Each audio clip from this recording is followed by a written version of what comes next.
Anhelo Hernández, ¿cómo surge la vocación de la pintura en usted? Es muy temprana, yo creo que se pierde en el pasado. Debía tener 4 o 5 años cuando yo ya empezaba a dibujar. De ahí a que se puede decir que esa era la vocación. De golpe era simplemente lo que todos los niños hacen. Pero eso en mí prendió muy hondo y se continuó. Desde los 6, 7. Más o menos, antes de ir a la escuela. Yo debo ser un elefante del pasado, porque yo debo haber sido de la primera generación que fue a la escuela de la calle General Luna, Enriqueta Comte Riquet, al jardín de infantes, que debe haber sido el primero que se fundó en este país. Es decir, entonces fui allí. ¿Enseñaban pintura allí? No, allí era una disciplina muy rígida, muy diferente de lo que se concibe actualmente como un jardín de infantes, ¿no? Yo recuerdo que me hacían cruzar las manos por encima del pupitre o por debajo del pupitre, y el maestro pasaba con una reglita para obligarnos a poner la mano por debajo del pupitre, y el pupitre tenía que estar limpio. Y yo tenía un estatus un poco privilegiado, porque unas vecinas mías, unas señoritas de San Martín que se dedicaban a coser, me habían enseñado a tramar serpentinas. Entonces, con eso del tramado de serpentinas hacíamos cajitas, pajaritos y todo ese tipo de cosas. Y yo a pesar de que era muy chiquito, sabía hacerlas. Entonces me llevaban de clase en clase enseñando esa manualidad.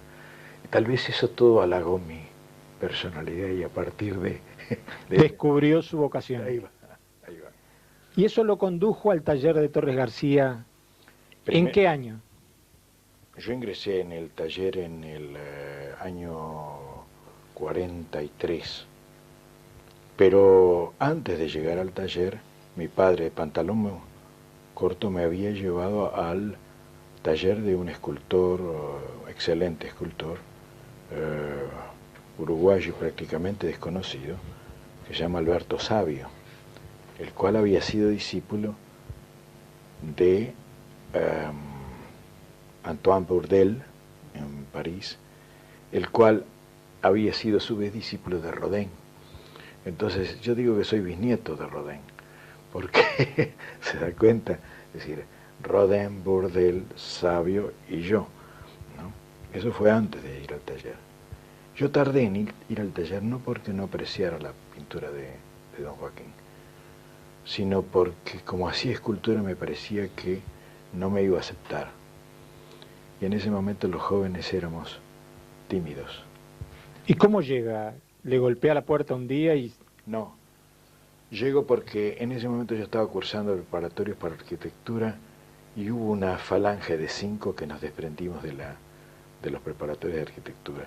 Ahí estaban Fonseca, Montiel, el hijo de Emilio Uribe, Edgardo, y algún otro, y entonces todos nos metimos en el taller. Y yo debo haber sido de los más remolones por esa razón que le dije, ¿no? Pero el viejo me recibe con los brazos abiertos. Fue muy lindo, fue muy lindo. La primera entrevista fue, yo le llevo dibujos, me dice bastante bien, y final la termina, bastante bien para no ser del taller. Es decir, él consideraba que el taller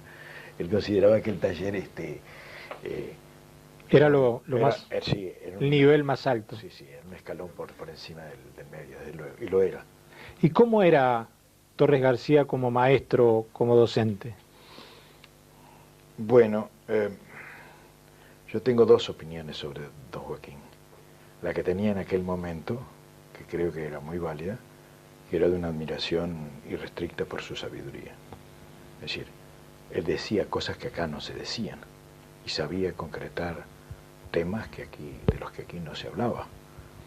Es decir, había un pequeño grupo solo antes, que es el grupo que lo recibe, que tenía alguna cosa que podían estar en entender su problemática. Prevosti, en fin, todos los que venían del París de de la gran Chomier, de la enseñanza de André Lot. Esos eran Arsadum, Michelena, en fin, había una pequeña falange de gentes que tenía idea de lo que el viejo tenía en la manga cuando bajó del barco. No quiere decir que Torres llega alentado por Barradas a vivir en el Uruguay, por Barradas y por Rodó, con la esperanza de fundar una escuela de pintura americana, que fue lo que luego se llamó y se llama la Escuela del Sur. Bueno, y usted llegó al taller, ¿y cómo eran las primeras clases? ¿Qué se hacía? ¿Se les enseñaba técnica, teoría? ¿Qué era el...? Bueno, usted me preguntaba la segunda opinión, yo le dije de la primera, la de aquellos tiempos. La segunda, la actual, es un poco más crítica. Es un poco más crítica y yo reconozco que la aportación de Torres es mucho más sectaria, mucho más embanderada de lo que yo creía en ese momento. Y desde luego tenía ese arrastre de cultura que venía de su formación europea, ¿no? Bueno, usted me decía cómo eran las clases. Las clases no eran colectivas, eran individuales. El viejo me recibió en el taller, o nos recibía en el taller, sentado en un sillón de brazos, y con una libretita apoyada en el brazo del sillón, su lapicito, y nos hacía poner frente a él, digamos, la ristra de los cuadros que eran nuestra producción en nuestra casa. Y entonces, después de verlo, hacía la crítica. Y iba seleccionando. A veces, con picardía, llamaba a algunos de mis condiscípulos, Augusto, Torres, Horacio, Fonseca mismo, Alpuí, los hermanos Ribeiro, en fin, que eventualmente estaban ahí. Y entonces, esperando turno a veces, ¿no?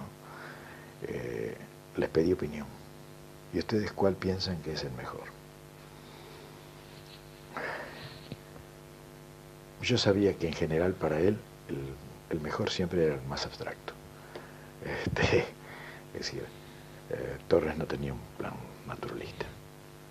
Ese plan naturalista fue incluido en el taller a posteriori, por nuestra influencia, por la influencia de los que veníamos de una tradición distinta, ¿no? Es decir, que veníamos de la tradición uruguaya. Así que concebíamos la pintura mucho más piater, ¿no?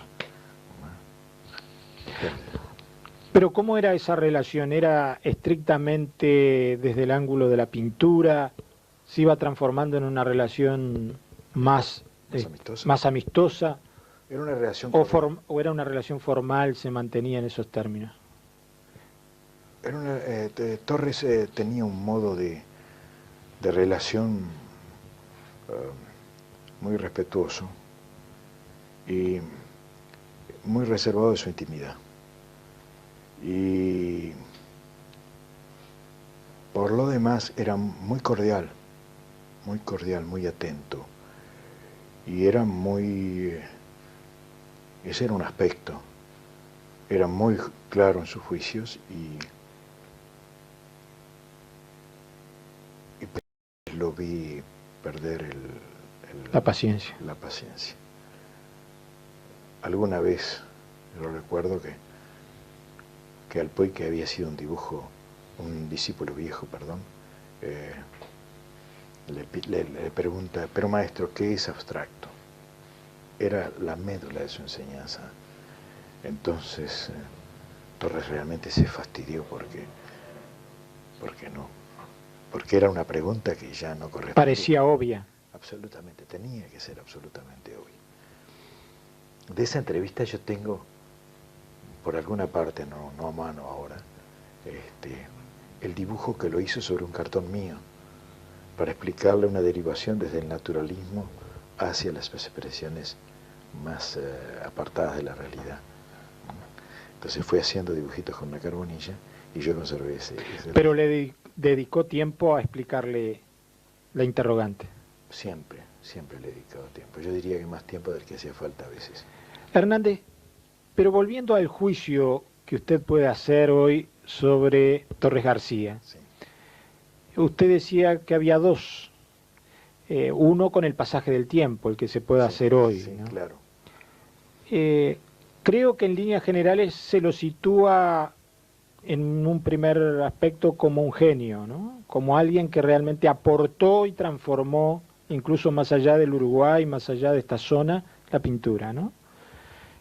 Y hay otros que lo miran como un dios, no, lo miran por encima de un juicio, ¿no? ¿Con cuál juicio se quedaría usted? ¿Con cuál aspecto? Con ninguno de los dos. Es decir, ¿cómo entiendo yo? Torres tiene una gran importancia para América en función de que él introduce en el ámbito del sur, por lo menos, una conceptuación y un nivel fuera del medio. Es cierto que los brasileños por su parte lo hacían, es cierto que los mexicanos también lo hacían, pero en general para el sur yo creo que Torres traía una cosa absolutamente nueva. Y lo que Torres traía, que si quieres puede ser genial, era tratar de hacer de eso que él traía una enseñanza tan básica que permitiera la elaboración de un arte americano. En ese sentido ha trascendido mucho. Él, que tiene 5 grabados, es sin embargo el fundador de una escuela americana de grabado. 5 o 6 serán. Y su pintura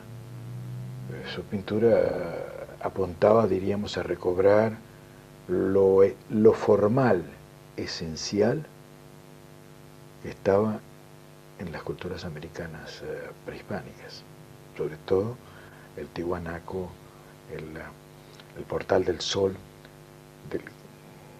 que es su monumento cósmico. El Parque Rodó tiene una cierta referencia, por cierto que está mal ubicado, mal implantado, porque está implantado con un criterio europeo, no con el del viejo, que era americano. Es decir, el viejo entierra lo sagrado y el americano lo saca hacia el cielo, ¿no? Y a lo desnudo, ¿no?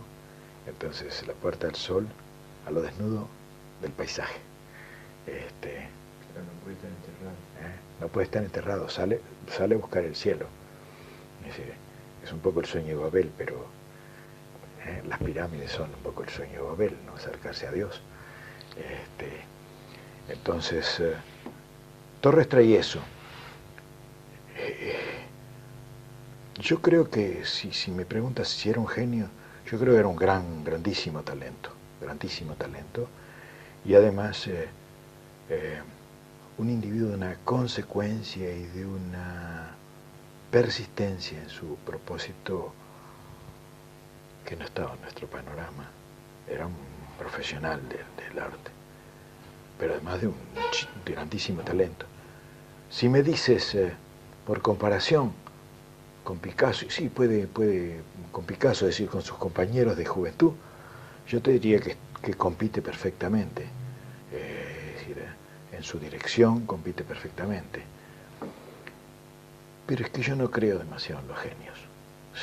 Es decir, no entiendo mucho qué cosa sea un genio, sobre todo en arte. ¿Conoció a Picasso? Fueron compañeros. Es decir, lo que pasa es que fueron compañeros de academia. Lo que pasa es que Picasso se orientó a un círculo que era el de los 4 gatos. ¿Cómo es eso, 4 gatos? El Katzagat era un boliche donde se juntaba con un grupo de gentes, más bien nacionalistas y izquierdosos, diríamos así, progresistas para decir mejor. En cambio él, vinculado tempranamente con Gaudí, muy religioso, el autor de aquel monumental catedral de Barcelona, y aferrado a la lectura de los clásicos en el Círculo de Sant Lluc, la biblioteca católica de Barcelona, Es decir, tenía una visión más mística del mundo, ¿no? Que se refleja mucho en su propio lenguaje posterior, ¿no? Él habla de la mística de la pintura, es decir, no es casual, ¿no? Es su formación, no era un religioso, pero sí pensaba. Entonces, allí aparece ya una diferenciación con Picasso. Sí, muy grande, muy grande. Que se expresará después a lo largo de la pintura, de la personalidad de ambos pintores. Se manifestará después en el disgusto que tuvo Torres con Picasso. ¿Se comunicaban? Sí, se comunicaban, se habían conocido bien en Barcelona, pero cuando Torres llega a París, que va a visitar a Picasso, que le llevaba un manuscrito de un librillo del cual me mostró las tapas en cartón, que se llamaba Picasso visto por un pintor. Picasso no lo trata bien, no lo trata como la personalidad que era. Y yo creo que por una razón muy humana, es decir, la competencia europea. Es decir, Torres había sido una figura más importante que Picasso en Barcelona. Es decir, había sido el pintor del noucentismo, es decir, del nacionalismo catalán, ¿no? Entonces, el pintor, mientras que Picasso no había sido una persona secundaria. Es decir, cuando llega Picasso, la tortilla se ha vuelto. Picasso va apuntando a ser gran figura y Torres es un recién llegado. Entonces, en cierto modo creo que se pagan las cuentas, ¿no? Esta es la impresión que yo tengo a través de... Torres me mostró, ¿y por qué? ¿Qué pasó? Se disgustó tanto que a la salida de la entrevista rompió el manuscrito, sin habérselo mostrado. Y después quizás nunca más tuvieron contacto. No, personalmente no creo que hayan tenido contacto y por lo tanto me parece que Torres encontró personalidades más afines a lo que él estaba haciendo, que son los neoplasticistas holandeses, y alguna gente creo que había belga y algún francés, desde luego. Pero no con Picasso, no con el grupo cubista, diríamos, sino con el grupo neoplasticista.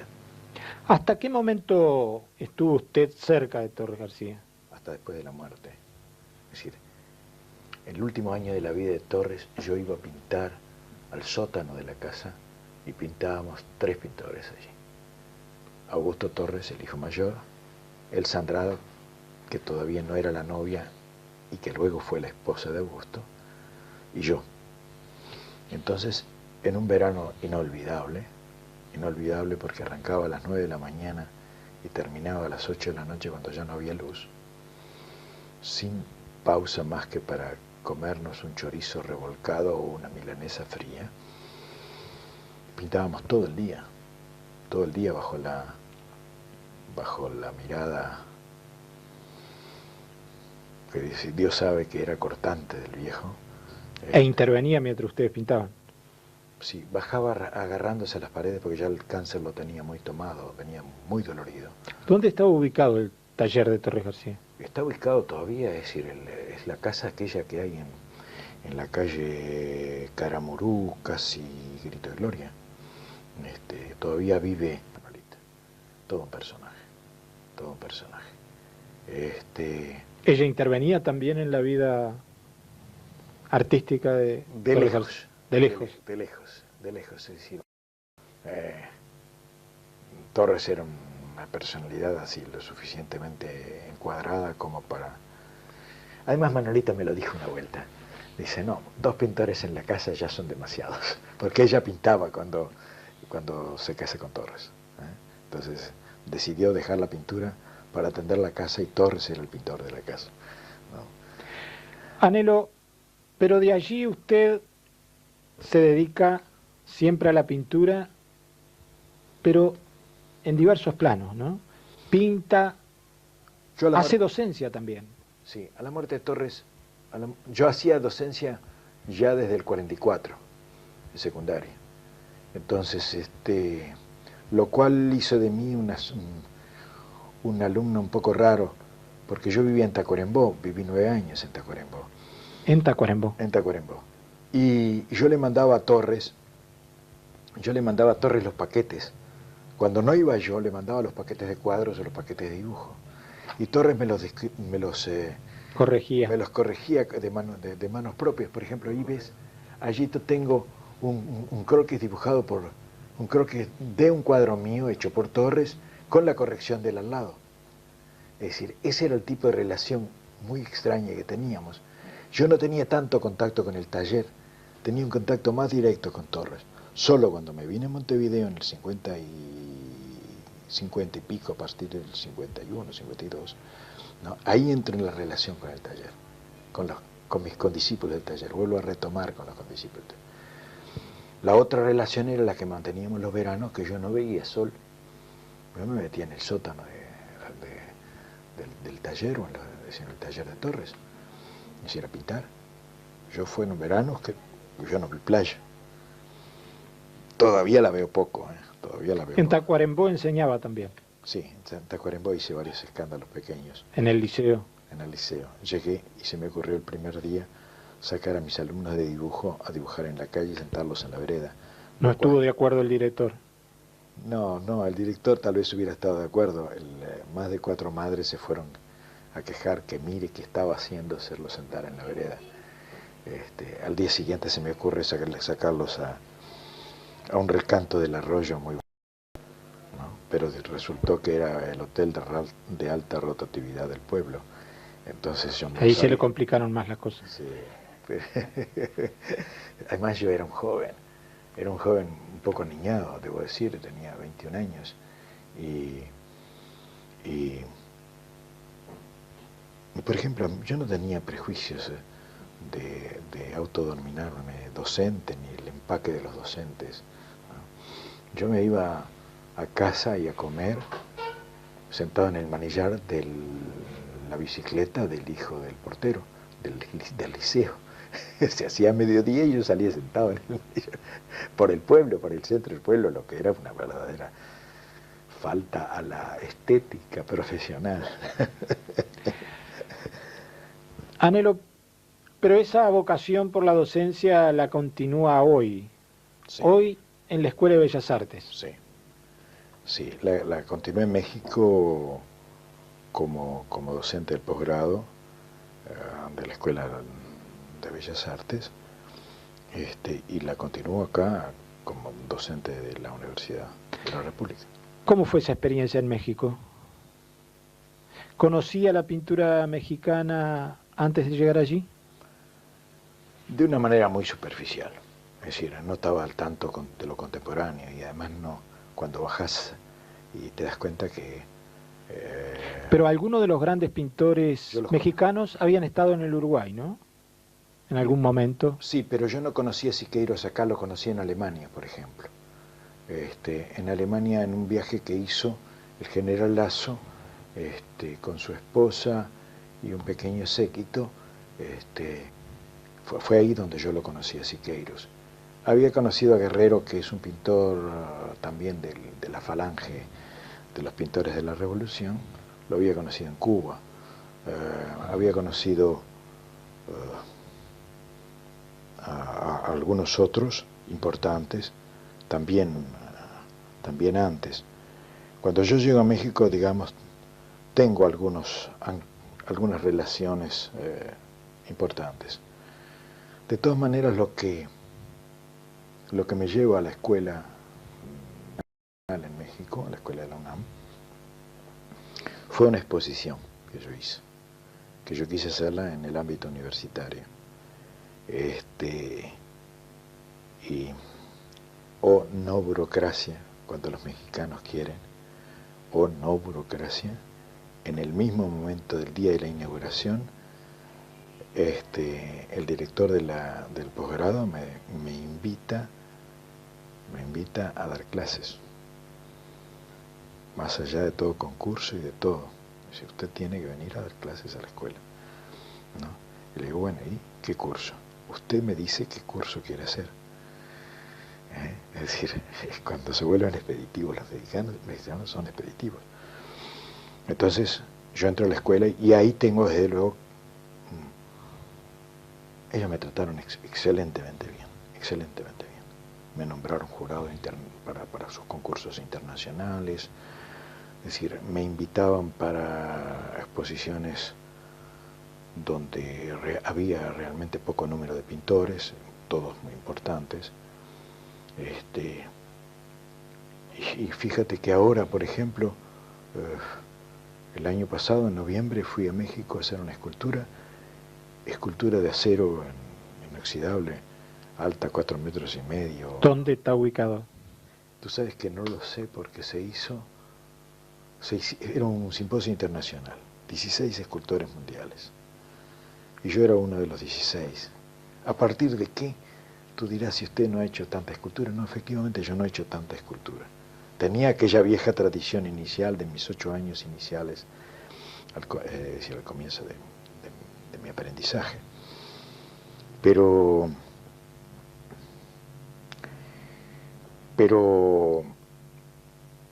¿cómo llega a ese concurso? Un escultor mexicano que estuvo de acá vio cosas mías y se acordó de ellas. Se acordó de ellas a la hora de invitar. Es decir, no fue tal vez tanto mérito mío, pero creo que hice un buen papel. Creo que les gustó mucho lo que yo hice. Que por cierto se llamaba un nombre estrafalario, pero creo que muy al día. Se llamaba La imperfección del límite, en un momento en que el mundo de los límites, de las ideologías y de los límites políticos, los límites geográficos son de otra manera, se asimilan de otra manera, es decir, los medios de comunicación los anulan, es decir, anulan las distancias y todo ese tipo de cosas. Me parece que los límites son imperfectos. O sea que la pintura puede reflejar la realidad concreta. La pintura quiere reflejar todas las realidades. Es decir, no sé si porque en Creta querés decir lo visual, pero también las cosas no visuales. Es decir, el mundo de afuera y el mundo de adentro del hombre. La pintura tiene una ambición grande, tiene una utopía muy grande. Pero se puede enseñar la pintura. Por lo que va de la conversación, Torres García le enseñó. Usted quiere enseñar. Sí. O sea que no es solo técnica. No. Torres García enseñaba una cosa que apuntaba muy bien según mi manera de ver, que es que la pintura es un asunto del espíritu humano, no es solo una técnica, no es solo la, como digamos, aceptación práctica de una técnica.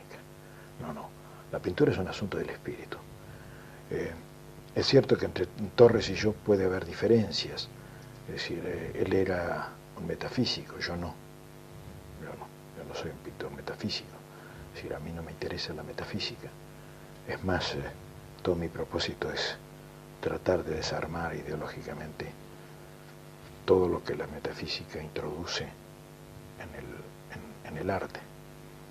Fíjate tú, es decir, en cierto modo, un psicoanalista diría que yo estoy queriendo asesinar a mi padre, ¿no? No sé si es justo, pero de todas maneras es la posición opuesta, ¿no? Pero de todas maneras yo sigo recogiendo de él la reflexión sobre el problema del arte como un acto espiritual fundamentalmente, y globalizador, ¿sí? Totalizador del hombre. Y llega a la Escuela de Bellas Artes. Llego a la escuela. Y hoy le enseña a cuántos jóvenes la pintura. Este año tengo como unos 37 nuevos inscritos. Voy a decir que lo sorprendente para mí, pero me enseña mucha modestia, hay docentes que tienen muchísimos más alumnos que yo, preferidos por ellos, elegidos por ellos. Me consuelo diciendo de que yo les hablo muy difícil, ¿no? Y que... ¿Eso le dicen ellos? Eso me dicen. Hay gente que me ha dicho, mire, Anhelo, yo no sabía decir, pero yo me previne contra usted porque mi impresión es que no iba a entender nada. Es decir, ¿lo hace a propósito o es parte del contenido de su exposición? Es que no se puede partir todos los días desde el cero. Es decir, porque si no estaría dando primeras letras. Es decir, la universidad es enseñanza superior. Es decir, el tiempo de aprendizaje en general es muy largo, de las artes es muy largo. ¿Le agrada cómo funciona la Escuela de Bellas Artes en el Uruguay? A mí me parece una escuela muy interesante desde el punto de vista de su planteamiento. Es decir, ¿Egresan profesionales de la pintura de la Escuela de Bellas Artes? sí han egresado. Pero la escuela no tiene solo la idea de una formación, tiene también la idea de una formación de una cultura ambiente,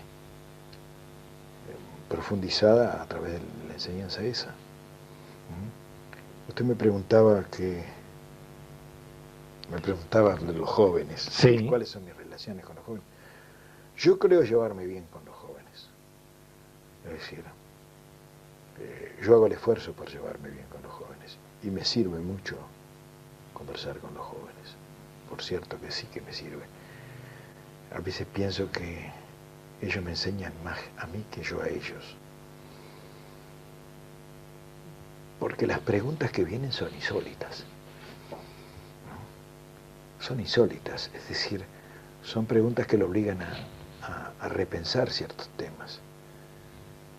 Son tan naïves, a veces tan ingenuas. Que uno dice, ¿por dónde empiezo a explicarle a este hombre, ¿no?, cuál es el que yo veo? ¿Usted piensa que de esos jóvenes van a surgir pintores relevantes? Yo pienso que es inevitable. Ellos nos van a enterrar, esto sin duda. Yo creo que es inevitable que salgan. ¿Pero usted los ve pintar? Yo veo las promesas, es lo que se ve en general en esa etapa de la vida. Es decir, yo veo gente que tiene muchas condiciones, gente muy inteligente, pero la vida es muy cruel. Es decir, la gente muy capaz, eventualmente por alguna razón deja de pintar. Se lo lleva la correntada económica, se lo lleva la familia. Por ejemplo, entre las muchachas he tenido espléndidas promesas, y luego el matrimonio, los hijos, todo ese tipo de cosas a veces frustra una carrera. Entonces no se puede decir de este va a salir cosa. De algunos sí se ve de lejos que tienen temperamento, diríamos así, ¿no? Y que eso es su primera, la prioridad la tienen en ese sentido, y ya uno ve que por ese lado van a salir a como dé lugar. ¿Debieran haber más lugares para enseñar pintura en el Uruguay?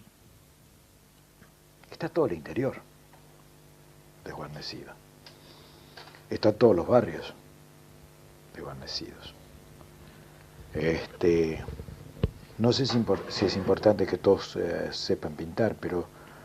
Usted hablaba de una cultura sobre las artes plásticas. Sí, justamente, eso es lo que me parece que podría hacerse difundiendo. Pero en los liceos hay clases. Me parece que no lo veo conforme con eso. No estoy nada conforme con lo que se enseña en secundaria. Me parece que todavía arrastran una formación académica, una impropiedad que los orienta a la copia y a la traducción y no a la creación. Para decirlo rápido, ¿no? Y eso me parece un error. Es decir, hay un pragmatismo demasiado poco humanista en secundaria, a mi manera de ver. Yo creo que las cosas deben ser de otra manera. Es decir, hay que contemplar más el hombre en general y no solamente que necesitará dibujar cualquier cosita para salir del paso. Además de Torres García, ¿qué otros pintores uruguayos que hayan existido, que hayan desarrollado su pintura, y también los contemporáneos, reconoce usted? El Uruguay es una patria de pintores. Creo que en América todo se dice eso. Es más, es lo asombroso que haya tanto pintor de buena calidad, es decir, en un país tan poco poblado. desde luego, por ejemplo, hay pintores de la talla de Torres, por ejemplo, Barradas, para mí es un pintor de la talla de Torres. Recién los españoles se están dando cuenta de que trabajó con ellos un señor pintor que estaba vinculado con la flor innata de la intelectualidad poética, es decir, española, con los García Lorca, con los Miguel Hernández, con toda esa gente. Es decir, esa gente, es decir, Barradas es una figura de primerísimo nivel, pero sin ir a Barradas, yo encuentro que hay pintores de mucha calidad, ¿no? De Simone, por ejemplo, me interesa mucho.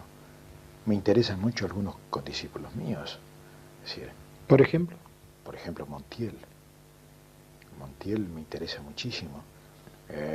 ¿cuál Montiel? Porque Jonio Montiel, Jonio, hijo del escritor Montiel Ballesteros, muerto ya ahora. Lo digo sin pudor, era uno de los pintores más inteligentes que yo he conocido.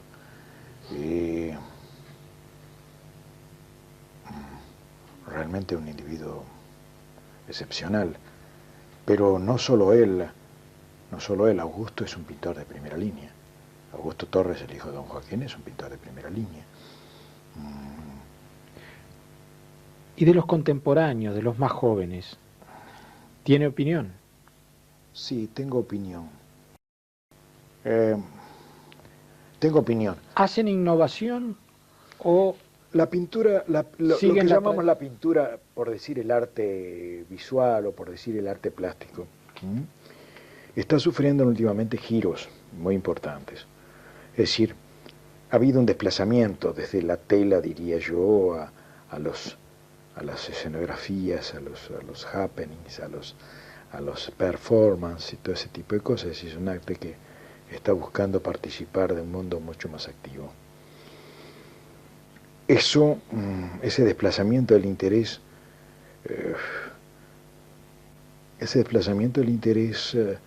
lleva a otras expresiones para las cuales no sé si somos brillantes en el mundo. En principio, pienso que algunas de ellas, por ejemplo las instalaciones, son muy caras como para ser llevadas a cabo en Montevideo. Cuando yo pienso que en la Bienal de San Pablo hubo un japonés que gastó $250.000 para hacer una instalación artística, yo pienso que ¿qué artista uruguayo puede aspirar a un respaldo de $5.000, que sería un respaldo excesivo para lo que se está dando aquí? Es decir, un banco apoya a lo sumo con $1.000, $2.000 una exposición. Con eso no se hace nada a esta altura. Es de una pobreza franciscana. Entonces, además han aparecido otras cosas, que es el video, ¿no? Es decir, la animación. Todas estas cosas están haciendo, son nuevas vertientes de las artes visuales que no estaban en nuestro tiempo, en que moríamos en la tela y en el papel. Lo cual es decir, no es poca diferencia, ¿no? No es poca diferencia y no es poca característica. ¿Y usted piensa que eso está condicionando a los artistas uruguayos a...? Yo pienso que en ese sentido, en esos nuevos cambios, hay gente muy interesante. Ahora, no sabría juzgarlos en el contexto internacional, pero me parecen unos de ellos realmente tienen interés, tienen mucho interés.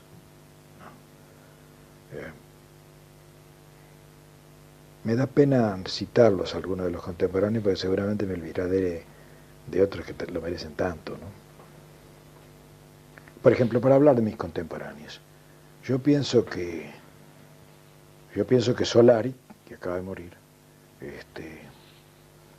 es un grabador excelente, de primera fila.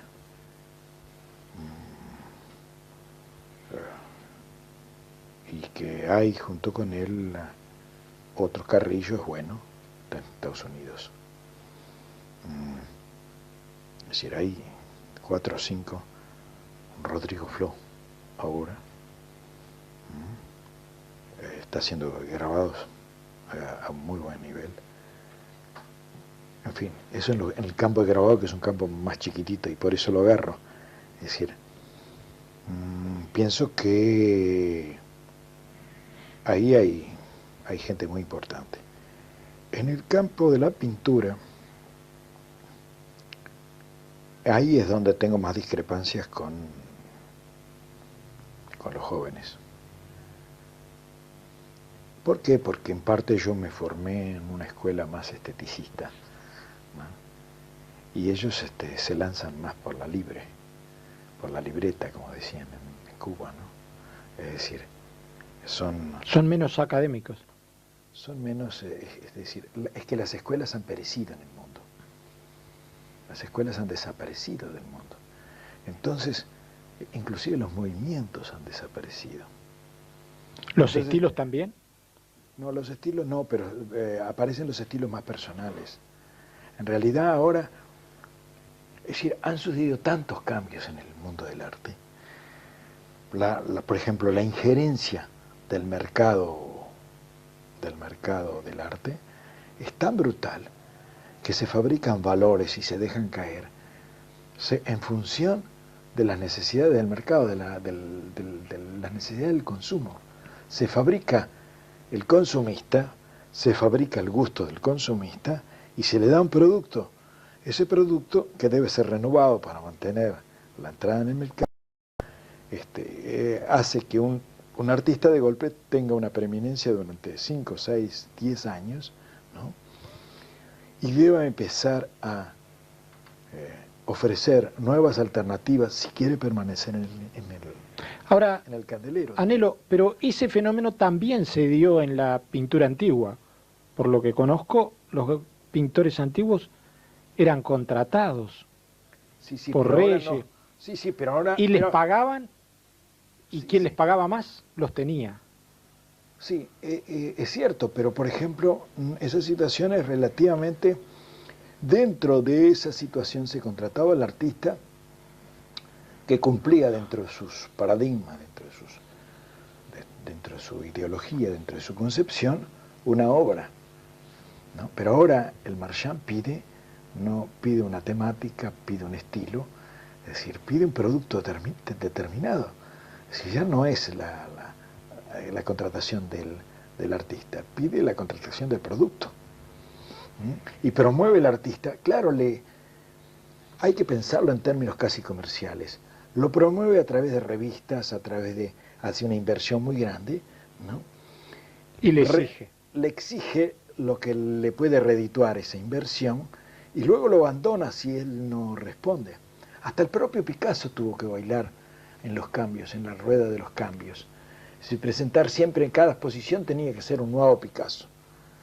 Y con ser Picasso. Imagínate que nos queda para los enanos como nosotros, ¿no? Ahora, ¿usted tiene un juicio negativo sobre ese fenómeno? Yo creo que es un fenómeno distorsionante. Si es negativo o no es negativo, el tiempo lo dirá.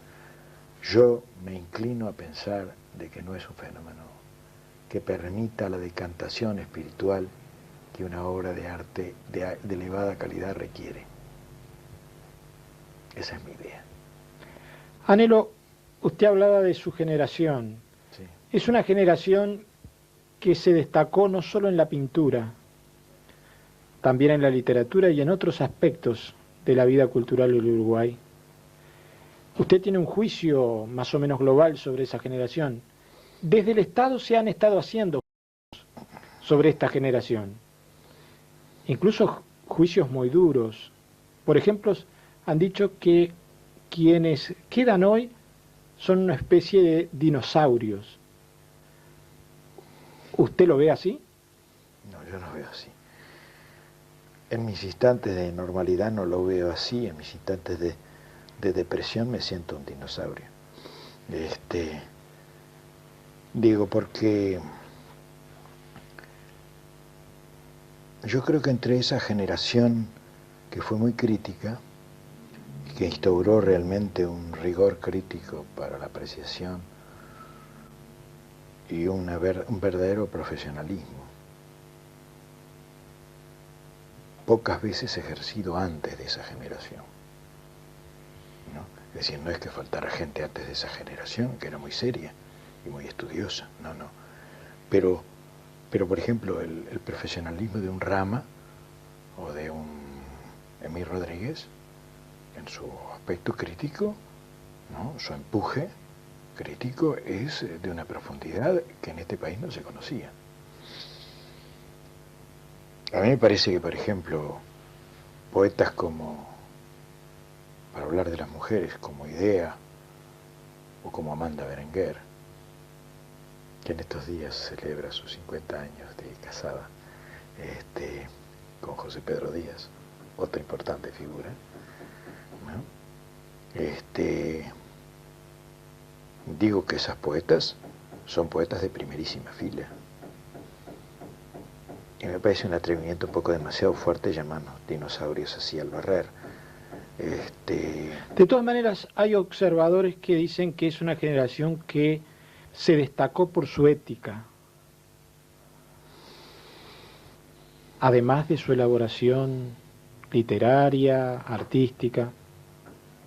¿Usted percibe esto? Lo que no concibo es cuál es el rasgo ético que los diferencia.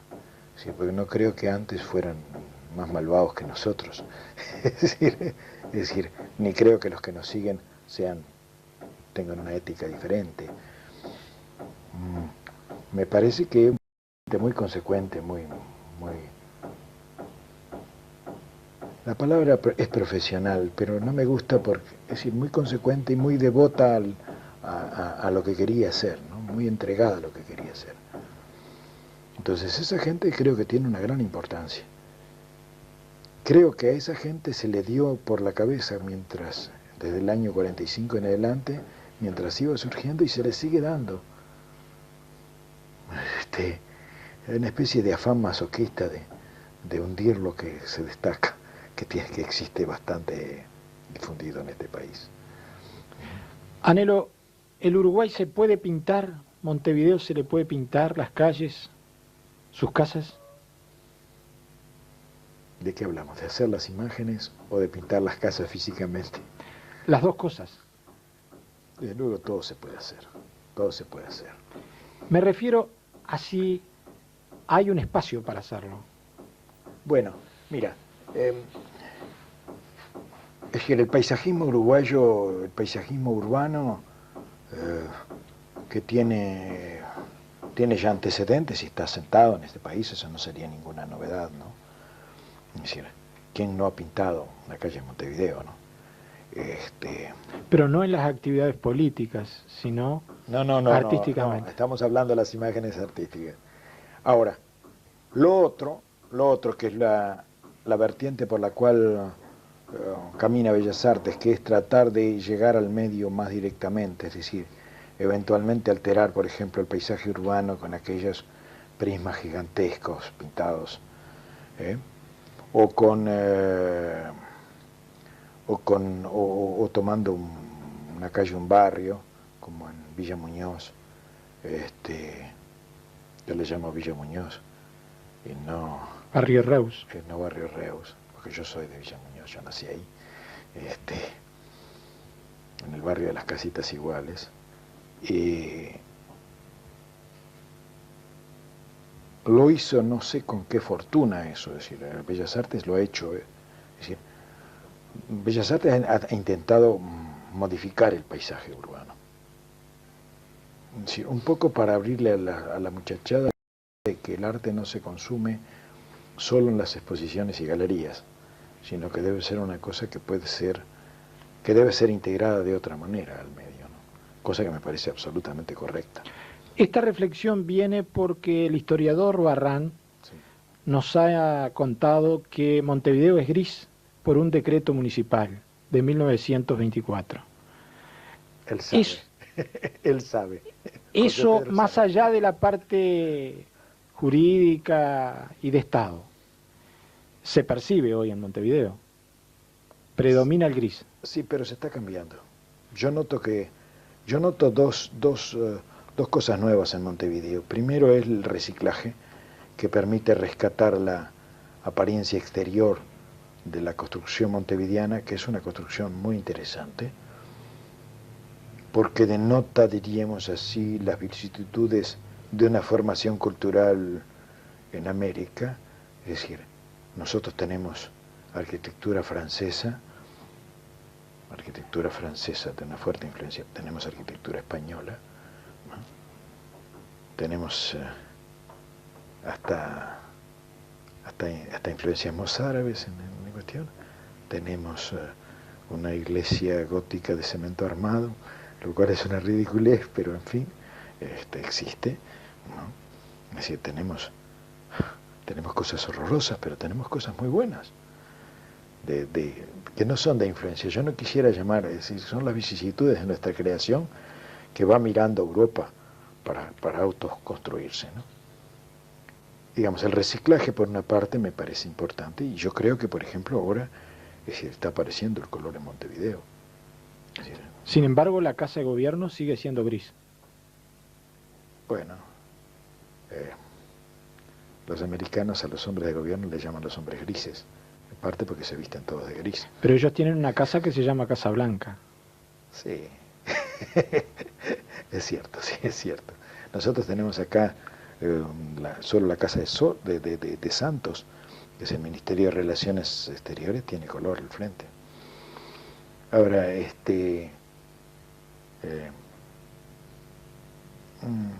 no sé cuán obedecido, es decir, José Pedro sabe, sin duda, es decir, mi amigo José Pedro sabe mucho más de historia que lo que pueda yo saber, ¿no? Ahora, yo recuerdo que en casa, siendo yo chico allá en el barrio Reos, cada primavera se pintaba la casa, al exterior de la casa, a la cal con color. Es decir, era una cosa humilde, pero se remozaba hasta que las finanzas dijeron basta. Es decir, no solo deben haber sido los decretos, sino las restricciones económicas las que hicieron Montevideo gris.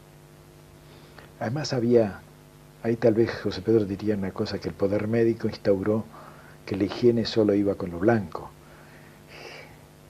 Y quién sabe si no hay una influencia por ese lado de la blancura y de la asepsia médica en la arquitectura.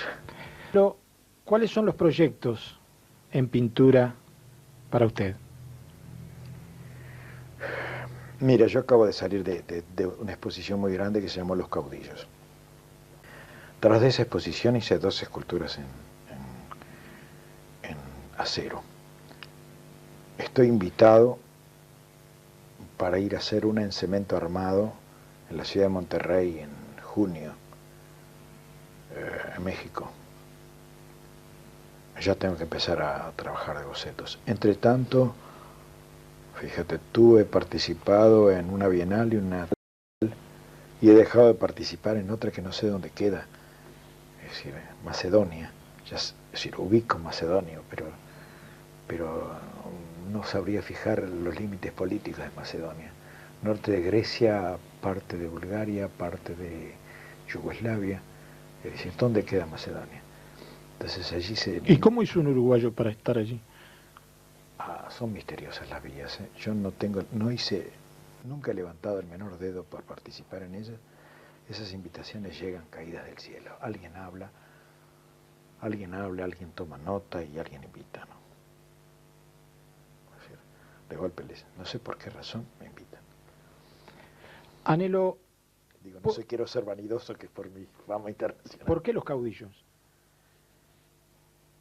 Porque a mí me parece que uno de los dilemas de nuestra época es elegir los conductores. Y en general me parece que el caudillaje,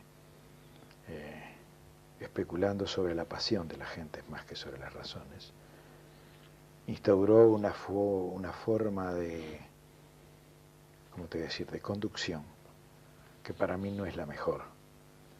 Yo pienso que los caudillos son buenos cuando se quedan de a pie, no cuando andan a caballo.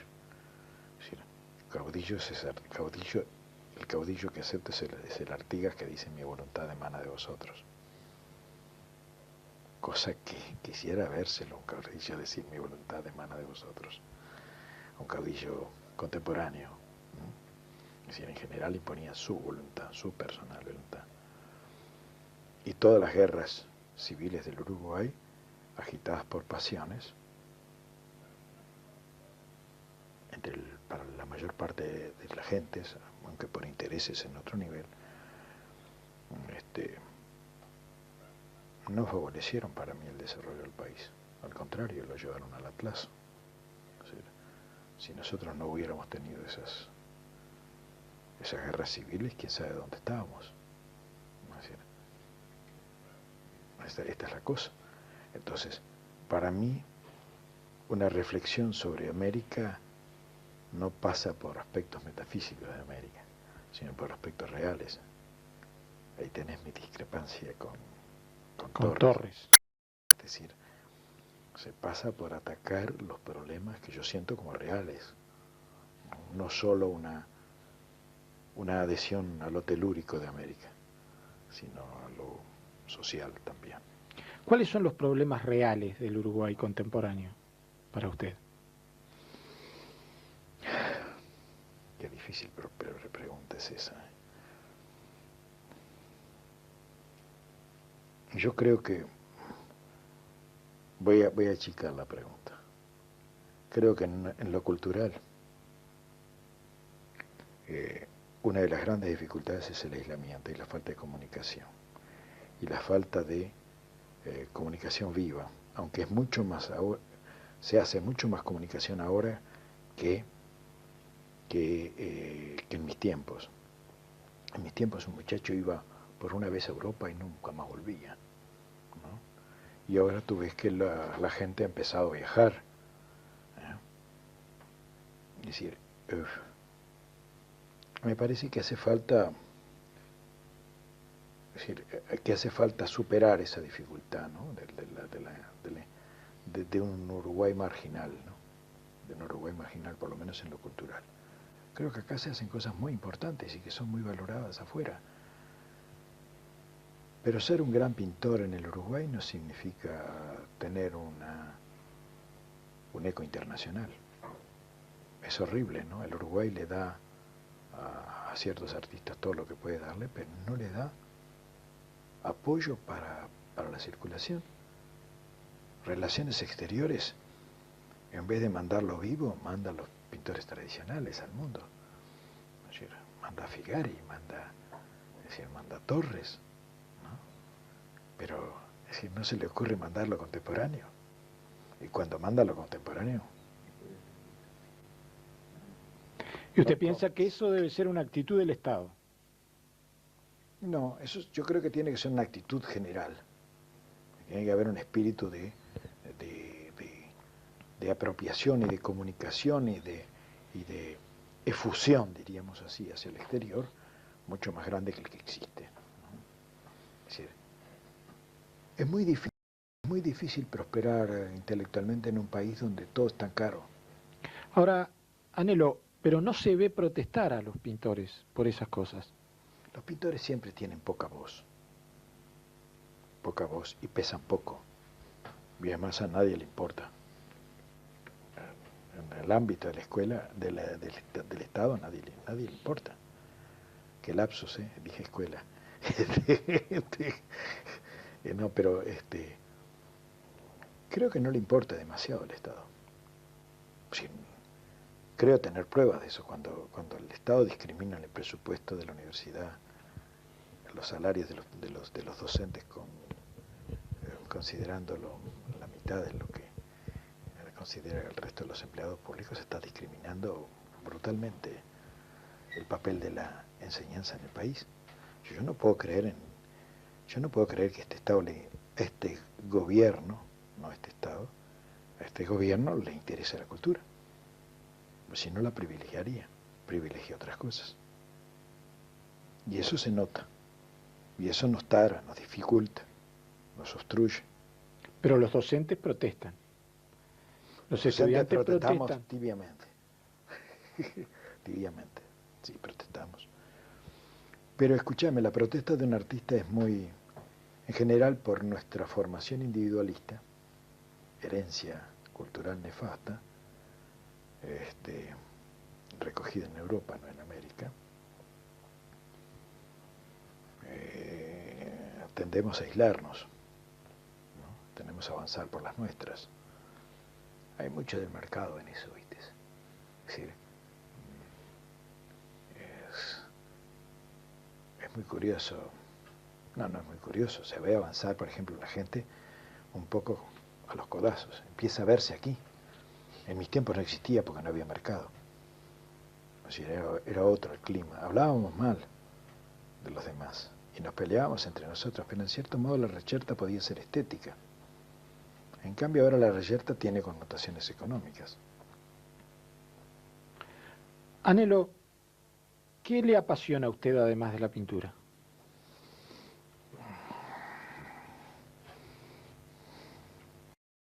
Mi mujer y mis hijos, en principio. Pero no, los amigos también. Pero como actividades, si quieres ponerla en otro orden, me importa mucho. Tú sabes que yo escribo, yo trato de hacer ensayos, yo trato de pensar. O sea, hacer teoría. Hacer teoría.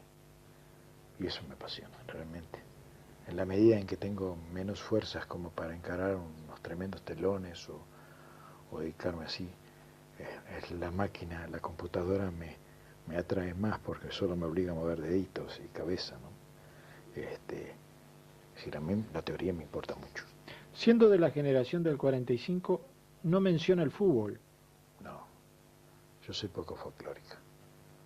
Ni fútbol ni mate, ni tango ni barajas. Ni tango ni baraja. Tango mucho más que tango, barajas nunca quise aprender.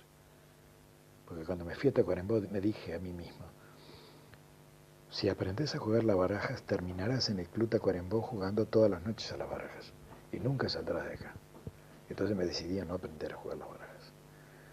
Y me pareció una maravillosa forma de perder el tiempo y de anularse. Y en Tacuarembó, que según Benavides es la cuna de Gardel. El Bocha, mi discípulo en secundaria, es decir, Tacuarembó tiene todos ellos, toda esa generación de jóvenes poetas fue discípula mía en el liceo de Tacuarembó. Es más, los muchachos, Benavides entre ellos, iban a comer asados a casa. Llegaban a casa, pasaban al fondo, traían las leñas, armaban el fuego. Decía, hoy no cocinen, y gritaba uno, ¿no? Hoy no cocinen. Entonces estaban los muchachos ahí, era una especie de pequeña peña de lo que después fueron la cultura tacuarembóense viva. Se la reconoce como el departamento que produce poesía. Poesía. Sí, hay otros departamentos que tienen otras características, sí. ¿Habrá alguna explicación para eso? No sabría decírtela, debe ser muy rebuscada. No lo he pensado. No he pensado si hay. ¿Enseña pintura a sus nietos? No, mis hijos que son muy jóvenes, 20 y 17, el mayor se orienta a la dirección de cine y la menor se orienta a bailar. Con ellos mantenemos conversaciones culturales y por el nexo que permite ventilar ciertos temas, pero no inmiscuirse demasiado en ellos.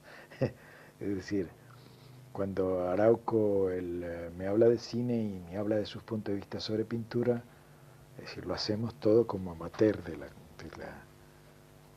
como contempladores de la profesión del otro, ¿no? Es decir, y me parece espléndido que haya sido así, ¿no? Es decir, pero yo no lo impuse eso vino naturalmente. Es decir, no sé que entre mis nietos no se ha dado eso, entre los hijos de mi primera hija, de Moriana, ¿no? Que son mis nietos, no se ha dado eso. La pintura no se transmite por genes. De golpe sí. Tal vez es el clima más, el clima de la casa, ¿no? Es el clima de la casa, el que hace Cuando los muchachos precisan un libro, el primer grito es, papá, tenés en la biblioteca tal cosa. Es decir, papá, ¿sabes algo de esto? Papá, ¿dónde voy a buscar tal cosa? Es decir, y eso ayuda mucho, es decir, y eso va formando. Además, cada vez que vienen 4 viejos, la conversación, esos viejos son los intelectuales de este país, ¿no? Viene José Pedro, ¿no? José Pedro Barrán, José Pedro Díaz, o Daniel Gil, psicólogo, o no sé qué, o Juan Flo, que es de estética, ¿no? Entonces, ¿de qué hablamos? Hablamos de lo nuestro, y ellos a veces asisten un poco aburridos a todas esas reflexiones, pero algo se les pega, es decir, porque después esa discusión sigue por días en la casa, ¿no? Pero fíjate que él dice esto y nosotros pensamos esto, o yo pienso esto, la cosa. Anhelo, le agradecemos mucho esta conversación con usted. A ustedes les tengo que agradecer. Me parece muy importante lo que están haciendo.